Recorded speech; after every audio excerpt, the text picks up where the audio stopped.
Sur Africa 24, l'African Union Journal vous est présenté par Afreximbank.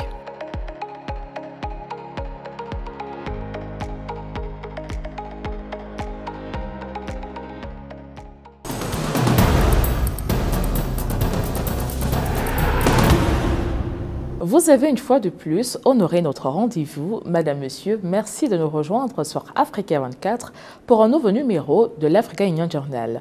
Le football féminin connaît des avancées notables dans plusieurs pays du continent, mais reste inconsidéré.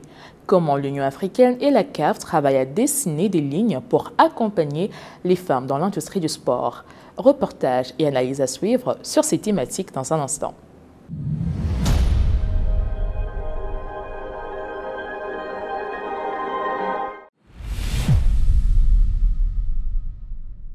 L'Afrique du Sud a renforcé en 2025 sa politique en faveur du sport féminin avec des investissements ciblés et un cadre juridique structurant. Ce modèle invite les autres pays africains à institutionnaliser l'égalité sur les terrains en misant sur le professionnalisme et l'accès équitable aux ressources. Je vous propose d'écouter cette analyse de Philippe Akwa. En 2025, le gouvernement sud-africain a mobilisé 250 millions de rands pour intégrer le sport au programme scolaire, en complément des 143 millions affectés à la promotion du sport, des 40 millions destinés aux projets communautaires et des 178 millions pour équiper les écoles et clubs. Ce financement renforce le cadre adopté en décembre 2024, garantissant une base légale à l'égalité dans le sport. Quand je pense à 2023, à une nouvelle venue dans le sport féminin, je me dis que ce sont des atouts précieux pour le sport féminin et que les femmes dans le sport ont beaucoup de chance. Et puis je discute avec des personnalités comme Blanche Miller, intronisée au temple de la renommée du sport Beidou, qui œuvre dans ce domaine depuis 40 ans. Elle me dit, il était temps de faire ça pour les jeunes.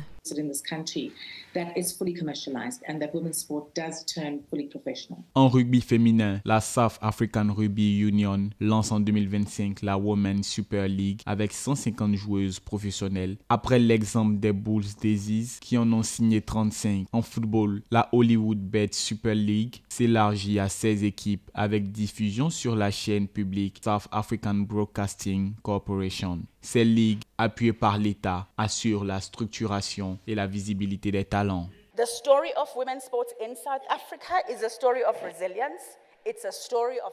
L'histoire du sport féminin en Afrique du Sud est une histoire de résilience. C'est l'histoire de combats menés sur et en dehors du terrain. C'est l'histoire de femmes courageuses qui ont dû faire leurs preuves à maintes reprises, qui doivent se battre pour obtenir des ressources, des vitamines, des soins médicaux. Elles doivent se battre pour ces ressources.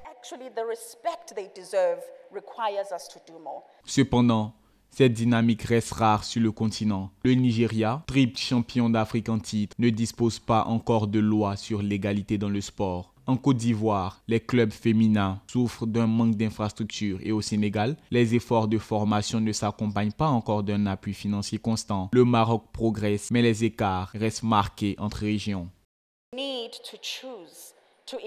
Il faut choisir d'investir dans l'avenir des athlètes féminines. Nous devons leur offrir les opportunités et les ressources dont elles ont besoin et qu'elles méritent vraiment. Nous devons remettre en question le statu quo. Nous devons repousser les limites. Nous devons en faire plus et exiger davantage de nous-mêmes. Beaucoup d'entre nous ici ont des filles. Beaucoup d'entre nous ont des enfants qui ne seront pas financés si le statu quo ne change pas. À l'échelle mondiale, le sport féminin a généré 2,35 milliards de dollars en 2025, dont 820 millions pour le football. En Afrique, le basketball féminin compte plus de 450 000 licences enregistrées. En mars 2025, un forum public-privé en Afrique du Sud a permis d'augmenter de 22% les financements dans le netball. Ces chiffres prouvent qu'un engagement public clair peut transformer le sport féminin en levier de développement économique et social. Qu'elles soient championnes d'athlétisme, de football ou même de basketball, les sportives africaines montrent par leur succès dans les compétitions internationales combien le sport peut permettre d'abolir les obstacles et d'affranchir les femmes des barrières qui les entravent. Si des avancées notables ont été réalisées, l'investissement dans le sport féminin reste, selon les experts, trop insuffisant pour un développement équitable et durable du sport féminin en Afrique, particulièrement au niveau local. Plus de précisions avec Catherine Gombey. Le sport féminin africain est en pleine expansion, porté par des athlètes de renommée internationale qui brisent les barrières. Leur réussite et leur triomphe ont ouvert des portes aux femmes qui souhaitent faire carrière dans le sport et ont inspiré les jeunes filles et les jeunes garçons à les suivre comme modèles. En témoignage, la Coupe d'Afrique des Nations de football féminine, organisée au Maroc en juillet 2025, qui met en scène la détermination et l'expérience d'équipes comme les Banyana Banyana d'Afrique du Sud ou les Super Falcons du Nigeria. Cette compétition offre une scène continentale pour les joueuses, renforçant ainsi l'intérêt pour le football féminin sur le continent. Je tiens à remercier GS Sport et Momentum pour avoir toujours mis en avant les femmes dans le sport. Continuons à le faire. Je me souviens que notre ancienne Miss Univers a l'habitude de dire que cet espace n'a pas de nom tant qu'on ne l'a pas nommé et qu'on ne s'y assoit pas. Toutes les femmes doivent s'emparer de cet espace, car quelle est la pire chose qui puisse arriver? On peut échouer, mais on ne peut pas réussir sans échouer.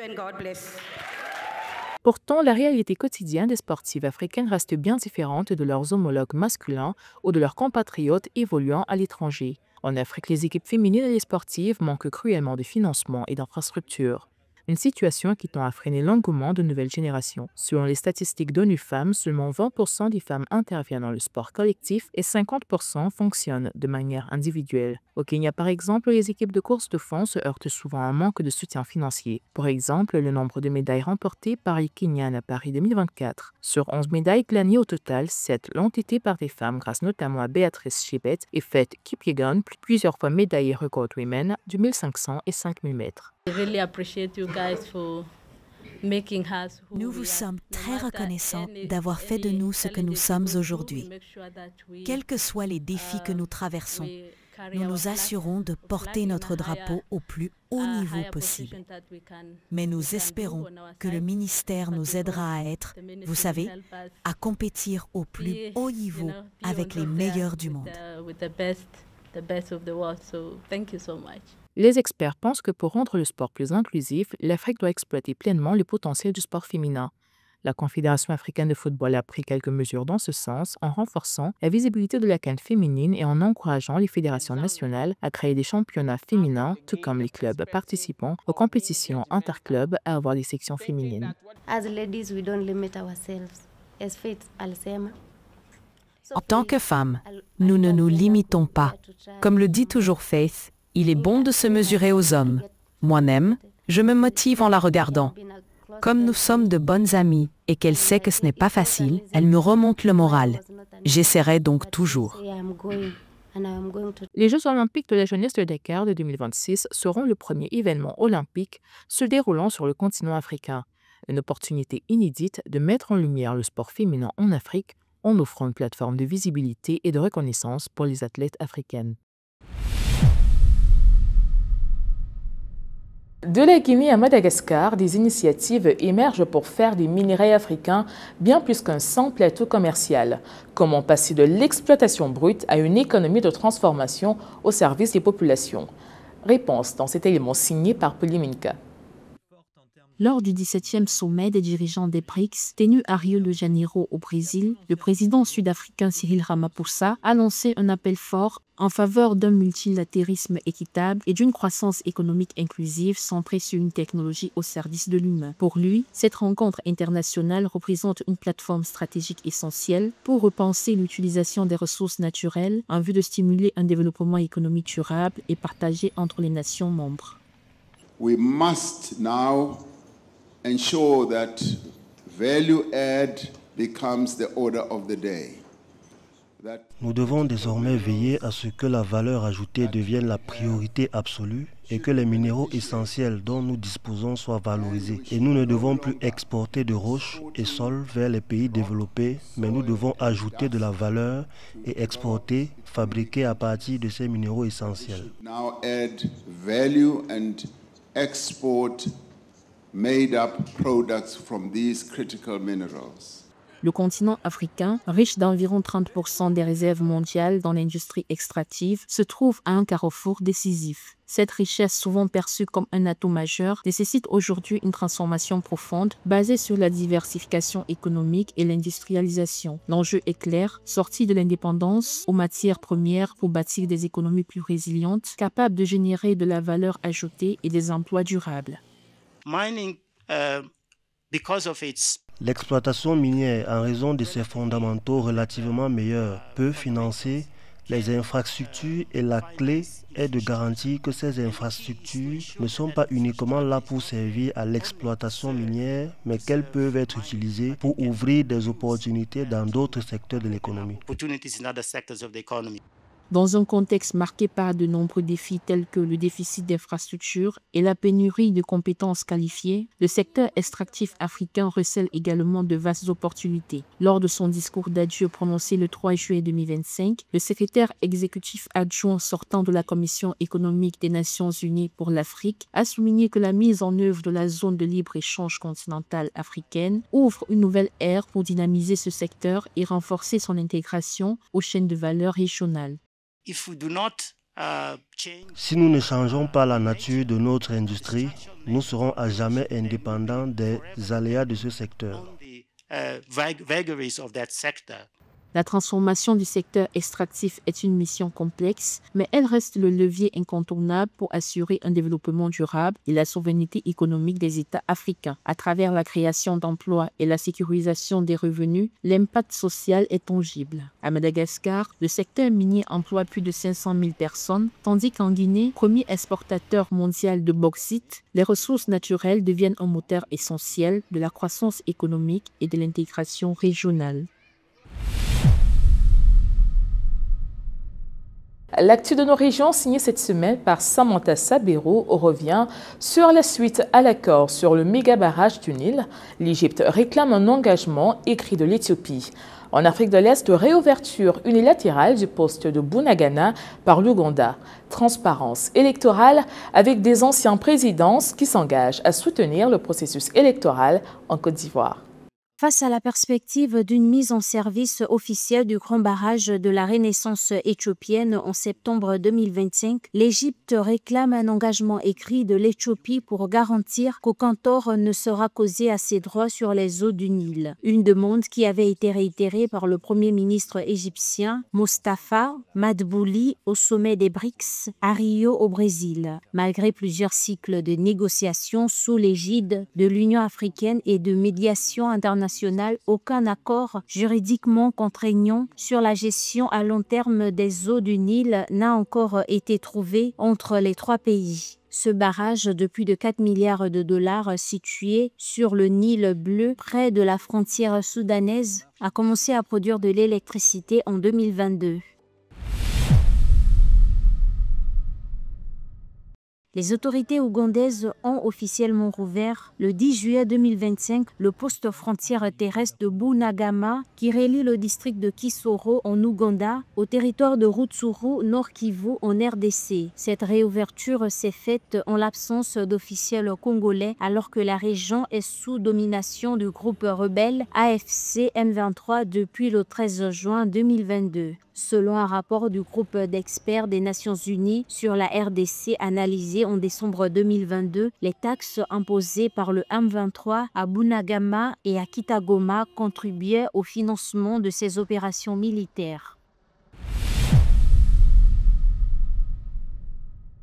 À quelques mois de la prochaine élection présidentielle en Côte d'Ivoire, plusieurs anciens présidents africains ont pris un engagement ferme pour assurer la stabilité politique et la transparence des élections. Au cours d'une mission de conciliation préélectorale à Abidjan du 7 au 11 juillet 2025, ils ont déclaré leur intention de soutenir le processus électoral en Côte d'Ivoire dans un contexte caractérisé par des tensions politiques modérées et des défis majeurs pour le futur du pays. On remarque la présence de plusieurs personnalités, dont l'ex-président nigérian Goodluck Jonathan, le béninois Thomas Boniaï et l'ancien président de la CEDEAO, Mohamed Ibn Chambas. C'est désormais officiel, l'Algérie est devenue le 10 juillet 2025 le 58e État à adhérer au traité d'amitié et de coopération de l'ASEAN, signé à Kuala Lumpur en marge de la 58e édition des ministres des Affaires étrangères. De l'organisation, cet acte marque une nouvelle phase dans la stratégie d'ouverture économique d'Alger, un rapprochement qui pourrait générer de nouvelles dynamiques commerciales, technologiques et géopolitiques entre l'Afrique et l'Asie du Sud-Est. Les détails avec Marie-Raphaël Antolo. Le 10 juillet 2025, Alger a officiellement adhéré au traité d'amitié et de coopération de l'Association des Nations Unies de l'Asie du Sud-Est lors de la 58e réunion des ministres des Affaires étrangères à Kuala Lumpur, en Malaisie. Ce traité, créé en 1976 et étendu hors de la région en 2010, compte désormais 57 États signataires. Pour les autorités algériennes, ce pas diplomatique va bien au-delà d'un symbole. Il ouvre la porte à une coopération renforcée dans les domaines économiques, technologiques et culturels avec les 10 pays de l'Asie du Sud-Est. Aujourd'hui marque une avancée significative dans les rapports entre l'Algérie et l'ASEAN. Nous sommes très honorés de rejoindre cette communauté des nations, membres du traité d'amitié et de coopération. Une communauté qui compte tous ceux qui voient l'ASEAN comme un exemple à copier.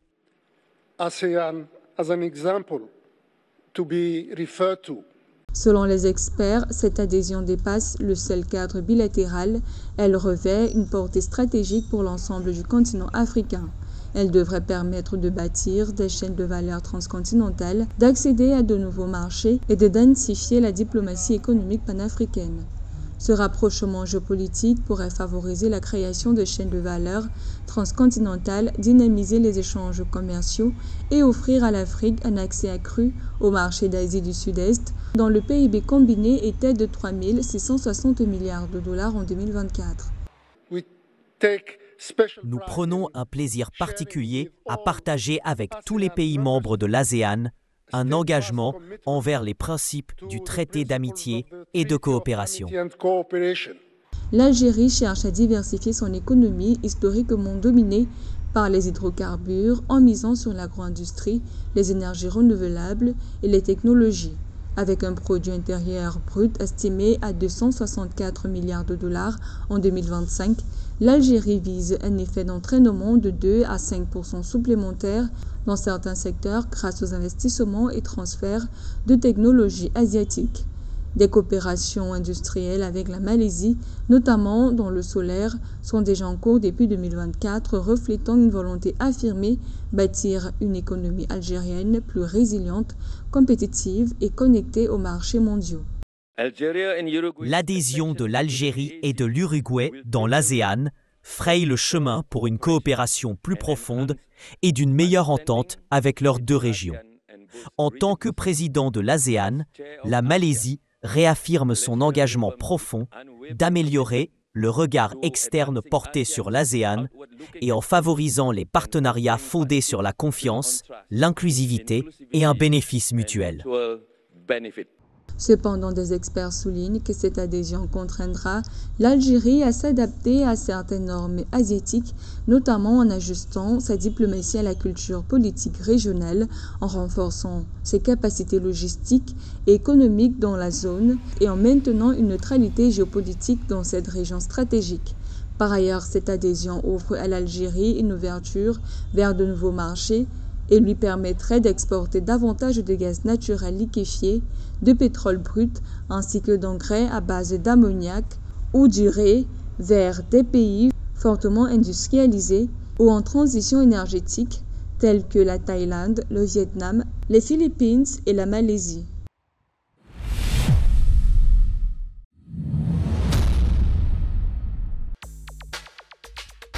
Le Forum économique d'Afrique centrale se tiendra du 23 au 25 juillet 2025 à Yaoundé au Cameroun. Placé sous le thème « L'investissement et le financement des PME en Afrique centrale », cet événement régional et international réunira acteurs politiques, économiques et financiers pour discuter des opportunités de financement et d'intégration régionale. La 3e édition mettra l'accent sur le développement des PME, PMI et l'industrialisation des chaînes de valeur régionales dans un contexte continental propice à l'innovation et à la coopération. Du 16 au 19 septembre 2025, le siège de la Commission de l'Union africaine à Addis Abeba sera le théâtre du 5e congrès et exposition panafricain sur l'après-récolte. Cet événement majeur rassemblera décideurs industriels, chercheurs et acteurs du secteur agricole autour des enjeux critiques de la gestion post-récolte et de la sécurité alimentaire. Organisé comme une vitrine des innovations du continent, le congrès offre aux entreprises et aux organisations l'opportunité de présenter leurs produits, technologies et services à un public stratégique venu d'Afrique et d'ailleurs. Les 23 et 24 octobre 2025, chefs d'État, investisseurs et institutions de développement se retrouveront en Angola pour débloquer des financements majeurs en faveur des routes, réseaux électriques, ports et infrastructures numériques du continent. À l'initiative de l'Union africaine et sous l'impulsion du président João Lourenço, l'événement ambitionne de répondre à un déficit estimé à plus de 100 milliards de dollars par an.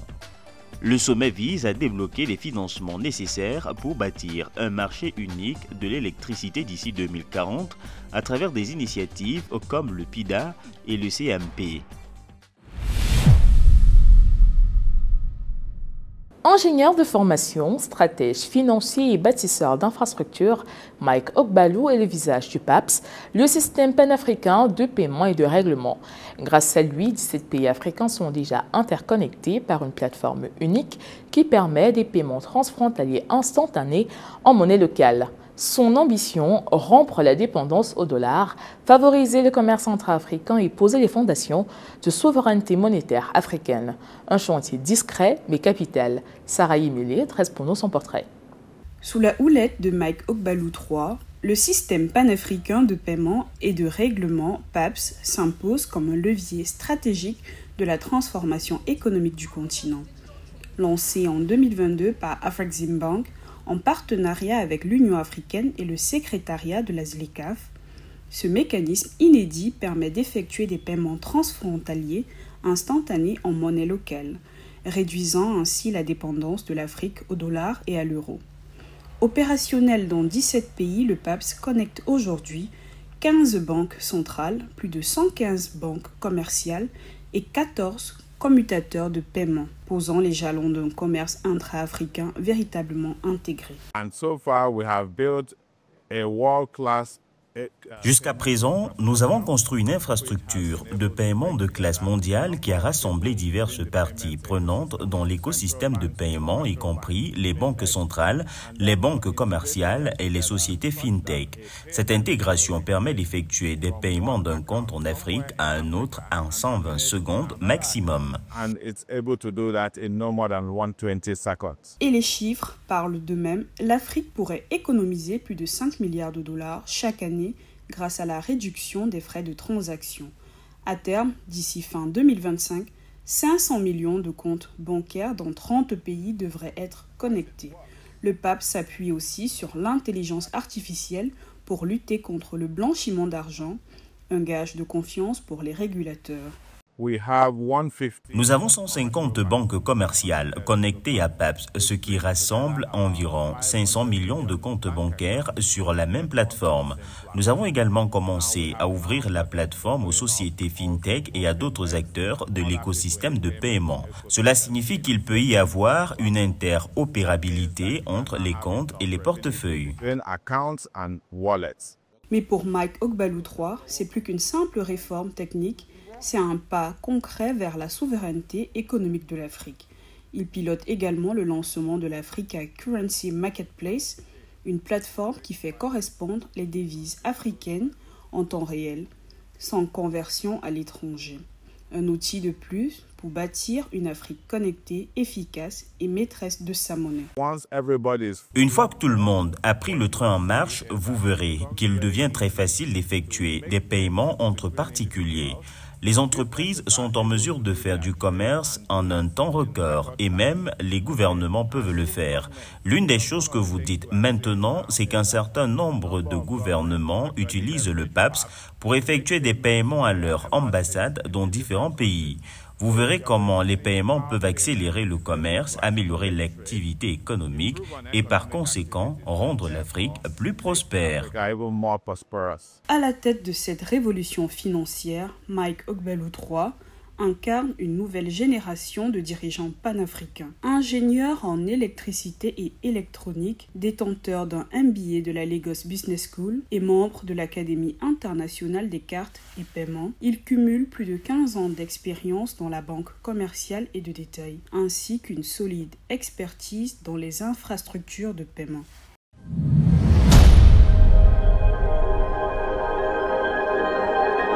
Madame, Monsieur, cette édition de l'Africa Union Journal préparée par l'ensemble de la rédaction prend fin, mais retrouvez toute l'actualité africaine sur africa24tv.com et sur l'application MyAfrica24.